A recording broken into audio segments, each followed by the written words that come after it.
क्या हम 1929 या 2008 जैसे एक और फाइनेंशियल क्राइसिस की तरफ बढ़ रहे हैं? हिस्ट्री बार बार ये बात बताती है कि जब ग्लोबल ट्रस्ट टूटता है तो स्टॉक मार्केट भी कांप उठते हैं।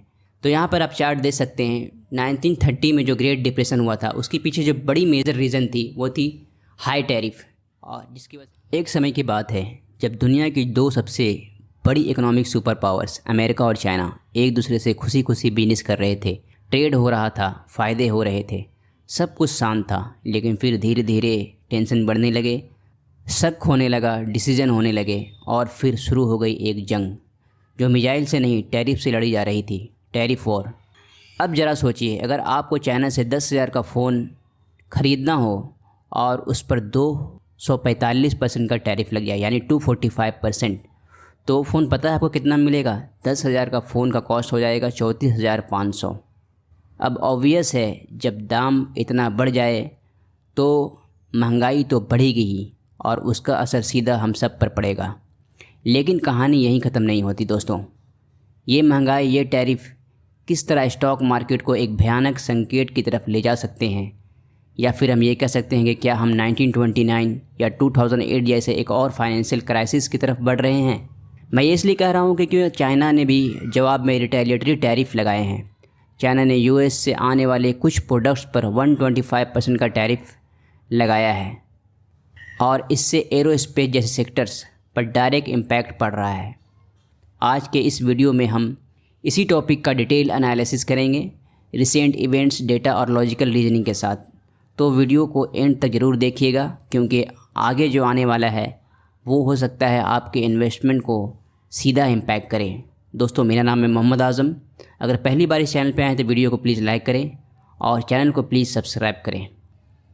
सबसे पहले हम ये समझते हैं कि टैरिफ का मकसद क्या होता है और वह किस तरह इकोनॉमिक को इम्पैक्ट करता है। टैरिफ का मकसद होता है अपने देश के लोकल बिजनेस को प्रोटेक्ट करना, लेकिन जब इम्पोर्टेड माल महंगा हो जाता है तो उसका लोड कंज्यूमर के कंधों पर आ जाता है। एग्जाम्पल के लिए 2018 और 19 में जब यूएस ने चाइना पर टैरिफ लगाए थे तो जवाब में चाइना ने भी यूएस प्रोडक्ट्स पर काउंटर टैरिफ लगाए। रिज़ल्ट क्या हुआ? स्टील, एल्युमिनियम, इलेक्ट्रॉनिक्स सब कुछ महंगा हो गया। यूएस का जीडीपी स्लो हुआ और चाइना की मैन्युफैक्चरिंग भी थम सी गई। जैसे 2018 ट्रेड वॉर को दौरान S&P 500 में 6% का डिप आया था और साल के एंड तक एशियन मार्केट्स में भी और भी ज़्यादा गिरावट देखने को मिली थी। और अब जब 2024-25 में टेंशन फिर से इंटेंसिफाई हो रहे हैं और नए रिटेलिएटरी टैरिफ लगाए जा रहे हैं तो इसका इफ़ेक्ट सीधा स्टॉक मार्केट और इन्वेस्टर सेंटिमेंट पर पड़ रहा है। लेकिन ये सिर्फ टैरिफ अकेले ही मार्केट को इम्पैक्ट नहीं कर रहा है। नहीं दोस्तों, इस स्टॉक मार्केट को इम्पैक्ट करने के और भी रीज़न है जो इसे फर्दर डाउन साइड में धकेल रहा है, और वो रीज़न है यूक्रेन रसिया वॉर और मिडिल ईस्ट क्राइसिस। जैसे इस क्राइसिस ने ऑयल प्राइस को और ऊपर धकेल दिया है। इन्फ्लेशन हर देश के लिए एक हेडेक बन गया है। हालांकि इस इन्फ्लेशन को कंट्रोल करने के लिए सेंट्रल बैंक ने हाई इंटरेस्ट रेट्स रख रखे हैं ताकि इन्फ्लेशन थमे, लेकिन इसका असर उल्टा हो गया। नतीजा क्या हुआ कि लोन महंगे हो गए और बिजनेस की ग्रोथ भी स्लो हो गई, क्योंकि जब लोन महंगा हो गया तो लोगों ने EMI लेना कम कर दिया, सामान खरीदने कम शुरू किए, तो कंपनी की प्रॉफिट भी डाउन हुई, और प्रॉफिट जब डाउन हुई तो शेयर मार्केट भी उसी तरह साइडवेज में चल रहा है। लेकिन दोस्तों, पहले हम ये जानते हैं कि अप्रैल 2025 में हुआ क्या जिसकी वजह से अमेरिकन मार्केट गिरा था। अप्रैल 2025 में यूएस के प्रेसिडेंट डोनाल्ड ट्रंप ने एक नया बॉम्ब फोड़ा। चाइनीज़ गुड्स पर 245% तक के नए टैरिफ लगाए। उनका कहना है कि चाइना का 1 ट्रिलियन ट्रेड सरप्लस और फाइनेंशियल क्राइसिस इस स्टेप के लिए जिम्मेदार हैं। चाइना ने तुरंत जवाब दिया, यूएस गुड्स पर 125% का रिटेलिएटरी टैरिफ लगाए। इस पॉलिसी वार का इम्पैक्ट तुरंत दिखा, जैसा आप देख सकते हैं मार्केट में कि क्या हुआ। S&P 500 2 दिन में लगभग 10% गिरा। डो जोन्स ने 4000 पॉइंट्स यानी 9.48% का क्रैश देखा, और बड़े बड़े टेक जायंट जैसे एप्पल, टेस्ला, मेटा जैसे बिग टेक स्टॉक कंपनीज ने बड़ी गिरावट देखी। इन्वेस्टर ने तुरंत सेफ हेवन एसेट जैसे गोल्ड और यूएस बॉन्ड की तरफ छलांग लगाई। तो इंडिया में क्या हुआ दोस्तों? आप जैसे जान रहे हैं, इंडिया का स्टॉक मार्केट लगातार 9 से 10 महीने, या आप कह सकते हैं लगभग ऑलमोस्ट 1 साल से एक साइडवेज की तरफ चल रहा है। लेकिन जब ये रिटेलिएटरी टैरिफ लगाए गए थे तो इंडिया की मार्केट में बहुत भयानक गिरी थी। लेकिन अभी के अगर हालात देखें तो इंडियन स्टॉक मार्केट एक अपर मूव की तरफ बढ़ रहा है और लगता है कि 24,000 पॉइंट क्रॉस कर जाएगा। तो उसके पीछे रीज़न क्या है? यानी कि जो इंडियन स्टॉक मार्केट में जो अचानक सर्ज दिखा गया वो उसके पीछे रीज़न क्या था। उससे पहले हम ये जानेंगे कि इंडियन मार्केट क्या है, लगातार 8 से 10 महीना 8 से 10% की गिरावट देखने को मिल रही है और एक साइडवेज में चल रहा है। लेकिन ये जो गिरावट जो इंडियन स्टॉक मार्केट में जो चल रहा है, ये क्या एक नॉर्मल करेक्शन है या फिर हम 2008 या 1929 जैसे कोई बड़ा क्राइसिस की तरफ आगे। जैसा कि आप जानते हैं, यूएस ने अपने टैरिफ 90 दिन के लिए डिले कर दिए, लेकिन सिर्फ इंडिया जैसे दोस्तों के लिए चाइना पर टैरिफ अब भी 12 अप्रैल से लागू हो गया है, लेकिन इंडिया इस डिले का बेनिफिशियरी बना हुआ है। साथ ही आरबीआई की पॉलिसी, यानी दो चीज़ों की वजह से इंडियन स्टॉक मार्केट वापस बूम देखने को मिला है। एक तो ये है कि 90 दिनों के लिए ट्रंप ने टैरिफ को होल्ड किया है और दूसरा आरबीआई की पॉलिसी अनाउंसमेंट और Q4 रिजल्ट की पॉजिटिव एस्टिमेट्स ने भी मार्केट को ऊपर उठाया है। ये भी एक स्ट्रैटेजिक एडवांटेज है। जब आप जियोपॉलिटिक्स में बैलेंस बना लेते हैं तो आपको ग्लोबल अनसर्टेनिटीज़ में भी गेन मिलता है, लेकिन क्या ये गेन सस्टेनेबल है और इंडियन स्टॉक को फर्दर करेक्शन होने से बचा सकता है? ये तो फ्यूचर की बात है जिसे कोई भी नहीं जानता दोस्तों, कि फ्यूचर में क्या होने वाला है। लेकिन हिस्ट्री के पास्ट क्राइसिस को देखकर उसे कंपैरिजन करके ये अज्यूम कर सकते हैं कि क्या मार्केट हमें एक बड़ी क्राइसिस की तरफ ले जा रहा है जो 1929 या 2008 जैसे सिमिलर होगा। तो दोस्तों यहाँ पर मैंने एक चार्ट को लगाया है और जो बड़े क्राइसिस बने हैं उसके रीज़न को मैंने नापा कितना % मार्केट गिरा था, क्योंकि हिस्ट्री बार बार ये बात बताती है कि जब ग्लोबल ट्रस्ट टूटता है तो स्टॉक मार्केट भी कांप उठते हैं।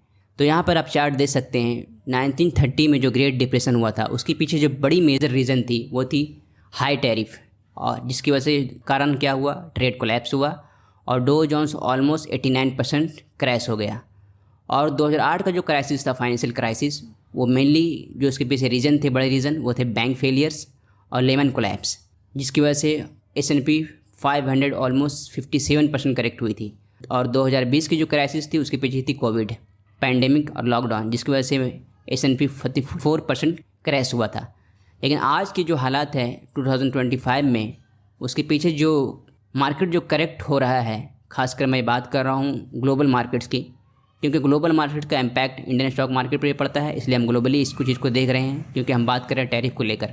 तो 2025 में जो मार्केट जो करेक्शन मोड में गया उसके पीछे रीज़न है ट्रेड वॉर और inflation, US China tariff, global tensions, जिसकी वजह से जब मैं ये वीडियो रिकॉर्ड कर रहा हूँ तो मार्केट ऑलमोस्ट S&P 500 12% करेक्ट हो चुका था। तो सवाल यहाँ पर फिर ये पैदा होता है कि क्या दोस्तों वापस 2008 जैसा हालात हो सकता है या 1920 जैसा हालात हो सकता है? पॉसिबिलिटी है, लेकिन कुछ डिफरेंसेस भी हैं। जैसे आज के बैंक्स स्ट्रॉन्ग कैपिटल पर हैं, सेंट्रल बैंक अलर्ट हैं, इंटरेस्ट रेट्स हाई हैं, लेकिन लिक्विडिटी अवेलेबल है।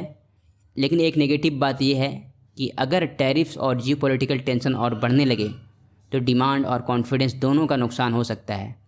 तो दोस्तों ये मैंने बताया कि क्या 2008 और 1929 जैसे हालात हो सकते हैं। तो ये मैंने 3 कंडीशन मैंने बताया कि जो मेजर कंसर्न पैदा करने वाली बात है वो है कि अगर टैरिफ और जियोपॉलिटिकल टेंशन बढ़ता रहा तो डिमांड और कॉन्फिडेंस दोनों लूज़ होगा और जिसकी वजह से मार्केट इम्पैक्ट करेगा। तो आप देख सकते हैं कि किस तरह की क्राइसिस चल रही है, यूक्रेन रसिया वॉर और मिडिल ईस्ट क्राइसिस, ये बढ़ ही रहा है, थमने का नाम नहीं ले रहा है। और इधर ट्रंप ने और टैरिफ लगाकर और मार्केट को एक ख़राब कंडीशन की तरफ ढकेल दिया है। तो हालांकि मैंने यहाँ पे एक कंपैरिजन देखा तो इस कंपैरिजन में जो पहला 1930 में जो क्राइसिस हुआ था उसके पीछे जो मेजर रीज़न थे वो हाई टैरिफ ही थे। तो ये हाई टैरिफ एक रीज़न बन सकता है, लेकिन अगर ये ग्लोबल टेंशन और बढ़ते रहे तब। अब हम बात करते हैं कि तो अभी के इंडिकेटर्स देखकर लगता है कि अगर ये टैरिफ वॉर एस्केलेट होता है तो मार्केट्स में मेजर करेक्शन आ सकते हैं। अगर डिप्लोमेटिक सोल्यूशन आता है तो रिलीफ रैली पॉसिबल है, लेकिन जब तक अनसर्टेनिटी बनी रहेगी मार्केट में वॉलेटिलिटी और साइडवेज ट्रेंड डोमिनेट करता रहेगा, यानी हमारे पीछे। तो बात यह है कि मार्केट को अप ट्रेंड ले जाने के लिए या एक बड़ा करेक्शन रिवर्स लेने के लिए कोई ऐसे बड़े मेजर रीज़न नहीं है। लेकिन दोस्तों इस सिचुएशन में हम क्या करें?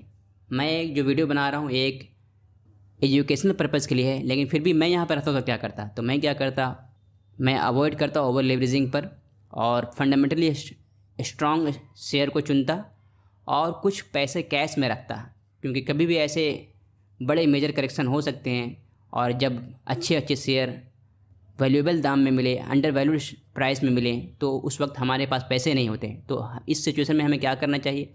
हमें कम से कम ऑलमोस्ट 50% कैश अपने हाथ में रखना चाहिए, यानी बैंक में रखना चाहिए, ताकि जब ऐसे मौके आएँ तो हमें अच्छे शेयर सस्ते दाम पे मिल सके। और लॉन्ग टर्म व्यू रखना चाहिए। और सबसे बड़ी बात कि ग्लोबल न्यूज़ पर अलर्ट रहना चाहिए कि क्या हो रहा है। तो दोस्तों, आपके हिसाब से क्या ये मार्केट सिर्फ करेक्शन फेज़ में है या एक नया फाइनेंशियल क्राइसिस की तरफ ले जा रहा है? दोस्तों कमेंट करके ज़रूर बताइए, आपका कमेंट का इंतज़ार रहेगा और चैनल को प्लीज़ सब्सक्राइब करें। Thank you.